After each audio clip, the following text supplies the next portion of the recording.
Muy buenos días, estimado colega y compañero Luis Jairo Ramírez, profesional en estudios políticos y resolución de conflictos de la Universidad del Valle en Colombia, defensor de los derechos humanos y docente universitario, reconocido luchador social del pueblo colombiano. Tenemos el gusto de presentarlo en el programa Foro Democrático promovido por IP News, la revista Perspectiva Internacional y Atreverse. Un fuerte abrazo, estimado colega, y bienvenido. La audiencia lo escucha.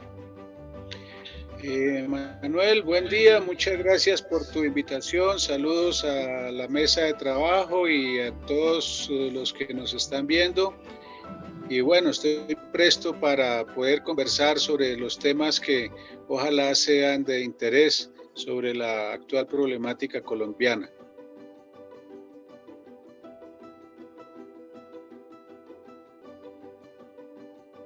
¿Qué carácter tiene ese gobierno de Duque? ¿Quién lo maneja? ¿Qué vínculos tiene con los paramilitares, con el narcotráfico y con el imperialismo norteamericano? ¿Y por qué ese afán de destruir toda la paz y los derechos logrados por el pueblo colombiano? Lo escuchamos, Jairo. Sí, Manuel, mira, el carácter del régimen colombiano es como, digamos, el mismo de varios gobiernos de América Latina, Brasil, el que acaba de salir de Argentina, de Macri, lo que hay ahora en el Perú, etcétera. Pero en el caso colombiano, digamos que el bloque de poder está dividido en dos tendencias. Una tendencia de una burguesía que es la heredera de las oligarquías criollas que emergieron de la colonia, muy ligados a la tenencia de la tierra.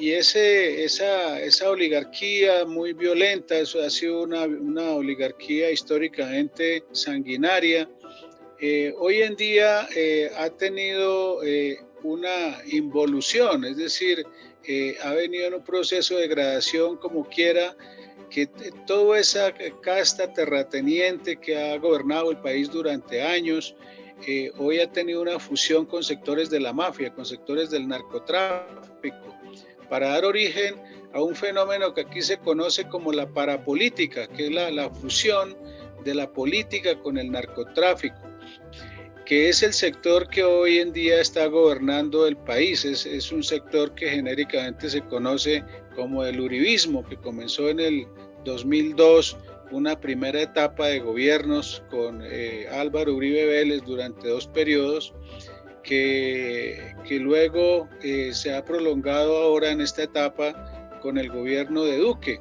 que es un gobierno de Uribe, pero por interpuesta persona. Es un pelele, digamos, un personaje absolutamente precario que no tiene criterio propio y que gobierna conforme se lo demanda el Mesías, que en este caso es Uribe.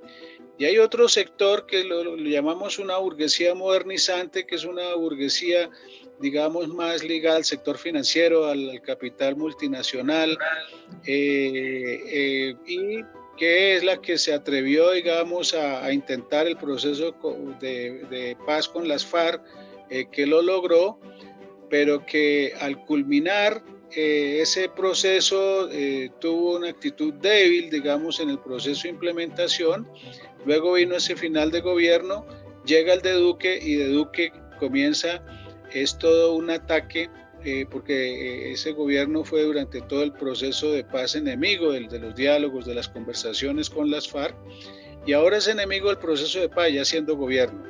Entonces viene un proceso sistemático de ataques al proceso de paz que nos tiene en una situación realmente muy compleja. En estos momentos, ¿en qué situación se encuentra la lucha del pueblo colombiano teniendo en cuenta ya la marcha masiva de campesinos a las ciudades? Lo escuchamos, estimado Jairo. Sí, digamos que el pueblo colombiano ha tenido una posición bastante heroica, de mucha resistencia a lo largo de los años. Las luchas de los trabajadores desde en la segunda mitad del siglo pasado y parte de lo mismo las luchas campesinas por la tierra. Es un pueblo, digamos, que es muy luchador, pero que también ha sido al mismo tiempo muy agredido por la política militarista de estos gobiernos.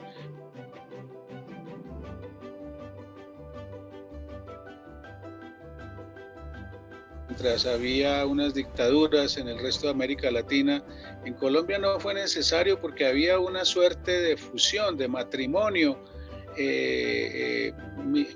civil-militar, de tal manera que los gobiernos civiles eran incluso mucho más reaccionarios que la propia mentalidad militar. Los militares nunca tuvieron necesidad de hacer un golpe militar porque veían representados sus intereses en los gobiernos civiles. De tal manera que aquí lo que ha habido es una violencia institucional permanente que ha todo el tiempo tratado de destruir el tejido social, que ha impedido el ejercicio de la oposición. Aquí prácticamente la oposición ha estado ilegalizada, ha sido combatida desde el gobierno a sangre y fuego. Se han presentado genocidios como el de la Unión Patriótica, que es un caso casi que único en el mundo, de todo un partido político de oposición exterminado, con un genocidio de más de 5.000 de sus miembros, entre ellos 2 candidatos presidenciales, de tal manera que la lucha del pueblo colombiano ha sido heroica porque ha tenido que darse en medio de todas las dificultades, de todas las limitaciones, de todos los obstáculos que han impuesto las élites gobernantes en el país. Uno de esos momentos digamos, de crecimiento, de auge de la lucha, fue el año pasado, precisamente en el segundo semestre, que culminó con la movilización del 21 y 22 de noviembre, que copó todo el país y que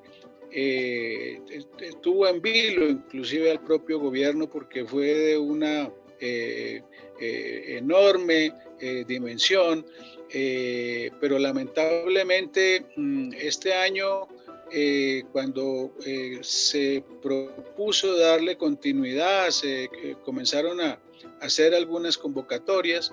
Llegamos con el tema de la pandemia, que llevó al gobierno a decretar un encierro total, digamos una cuarentena, y por supuesto que eso, digamos, cortó todo ese proceso de crecimiento de la protesta. Y hoy, digamos, después de 6 meses, y que hemos tratado de dar la protesta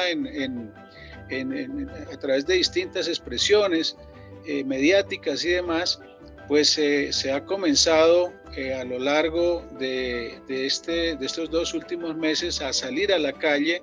Hemos llamado a ganar nuevamente las calles, las plazas, las carreteras, para oponernos a una política muy agresiva que tiene el gobierno del presidente Duque.